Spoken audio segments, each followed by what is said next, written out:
So, hello guys. Ito yung tutorial kung paano gawin yung Minecraft fonts sa Roblox. So, bago tayo mag-start, mag-download muna tayo ng ZAppCheaver sa ating Google Play Store. Lagay nyo lang dito, ZAppCheaver. Ayan.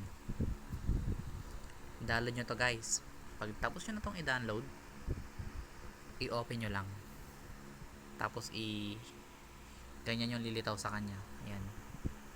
Kung may something information siya, i-allow nyo lang or okay. Then okay na tayo dun. After nun, download nyo yung nasa link description na ito. O kung wala sa description, nasa comment section. I-download nyo yung nasa link na yun.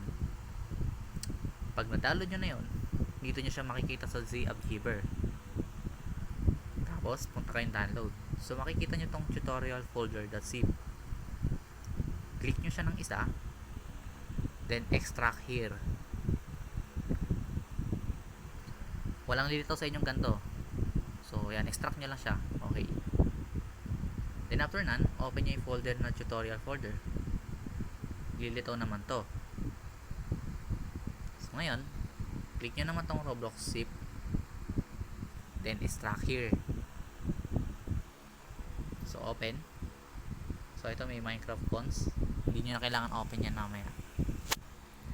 So, ngayon, nasa sa inyo na guys. Kung gusto nyo na may cheat, ito gagamitin natin, yung Fluxus. Pero kung gusto nyo yung original na Roblox, ito. So, ngayon, ang gagawin lang natin is i-install tong MT Manager. Since meron na ako nito, hindi ko na kailangan install. So, kailangan yung install yan. Tapos, i-back natin. Pagkatapos ma-install. So, ngayon, buksan natin si MT Manager.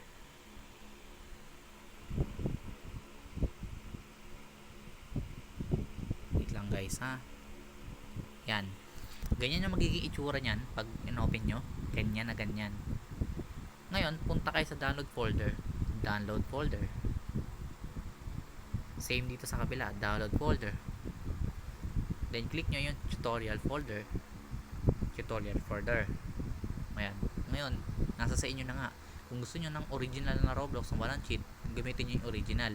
Kung gusto nyo ng may cheat, yung Fluxus. So, ako gusto ko ng mayroon cheat, gagamitin ko yung Fluxus. I-click ko yung Fluxus dito sa right side. Ayan, right. Tapos ngayon, i-click ko tong view. Tapos nun, i-click ko yung assets. After nun, i-click ko yung roblox.client. After nun, i-click ko tong achieve viewer. Ito. After nun, i-click ko yung content.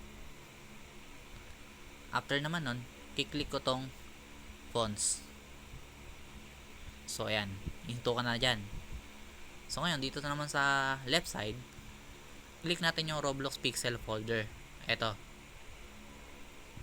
Tapos, click mo rin tong Minecraft fonts. Click again. So, ito. Click mo tong 3 dots sa taas. Click mo yung select all. Then, click close. After na mag-blue nito, i-hold nyo lang. Then, click yung add. Then, okay. So, makikita nyo, nag-green na yung message dito. Ibig sabihin, yung font na to, nalipat na dito. So, ngayon, click na natin tong 2 dots na to sa taas. Click yung 2 dots. Click again. Then, click OK.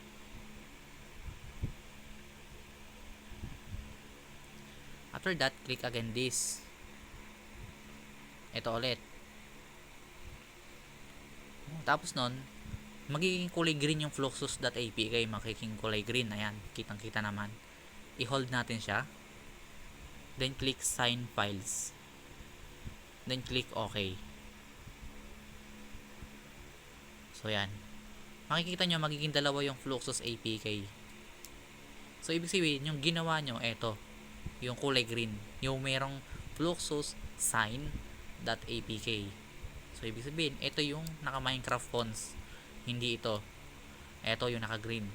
So, bago nyo to i-install, uninstall nyo muna si original Roblox o yung something, kung anong Roblox yung gamit nyo ngayon, uninstall nyo to. Okay?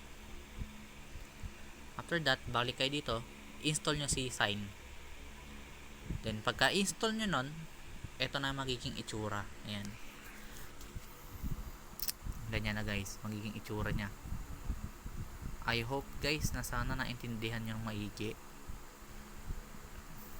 So ganun lang yung tutorial. Sana intindihin nyo na lang siya ng maigi talaga, ha? Maraming salamat guys sa panonood.